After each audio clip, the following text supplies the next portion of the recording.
Bonjour, j'espère que vous allez bien. Bienvenue sur ma chaîne YouTube. Si vous êtes nouveau, n'oublie pas d'abonner et activer la cloche de notification pour que vous ne ratez pas aucune de mes vidéos. Ça fait, on se commence. Pour s'enquérir de l'évolution du processus de la transition, une délégation de l'Organisation internationale de la francophonie, OIF, est en mission en Guinée.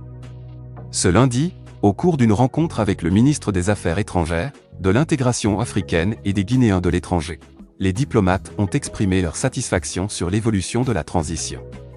Ce que nous avons vu, il y a une année, si nous faisons une évaluation rapide compte tenu de ce que nous voyons sur le terrain, je pense que la phase de transition nous satisfait énormément.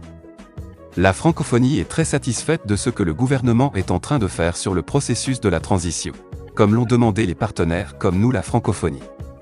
Il n'y a point de doute que le plus important derrière ça, c'est qu'il y a une volonté politique manifeste des dirigeants de réussir cette transition, se réjouit Désiré Nyaruirira, chef de la mission de l'OIF en séjour à Conakry. Maurice Anda Kouyaté s'est réjoui du constat fait par l'OIF sur l'évolution de la transition dans notre pays. Ils suivent ce qui se passe en Guinée.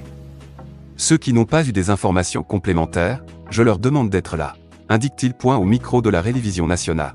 Le patron de la diplomatie guinéenne a remercié l'OIF pour cette appréciation et surtout pour la disponibilité de travailler avec notre pays. Nous allons tout faire pour continuer à mériter cette confiance de la communauté internationale, notamment l'OIF. Tout ça est dû au fait que le chef de l'État tient à ce que cette transition soit apaisée et qu'elle déroule dans de bonnes conditions. Un avocat à propos de Loun Senifol, il n'est pas venu pour accuser qui que ce soit. Ce lundi 3 avril, l'ancien Premier ministre Loun Senifol était devant les juges du tribunal criminel de Dixinde localisé à la cour d'appel de Conakry. Maître Tierno Amadou Ouri Diallo estime que ce témoin n'a fait que relater les faits tels qu'ils se sont déroulés le jour du massacre du 28 septembre. Monsieur Loun Senifol a été très clair. Il n'est pas venu dans ce procès pour accuser ou disculper qui que ce soit.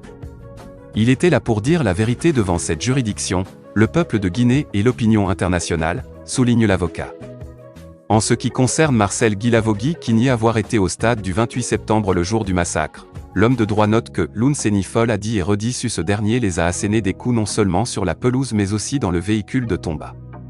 Il a donné un coup fort à monsieur Sidia Touré qui a failli perdre son œil. C'est ce dernier qui a menacé de faire exploser la clinique Ambroise Paré si les médecins étaient prêts à recevoir les blessés pour leur administrer les premiers soins. L'homme en robe noire fait remarquer que Loun Senifol responsabilise clairement le régime du capitaine Moussa Dadi Camara qui n'a pas pris ses responsabilités pour empêcher les violences au stade et d'arrêter le massacre. Il les responsabilise également pour le fait de n'avoir pas pris des dispositions pour déclencher la machine judiciaire.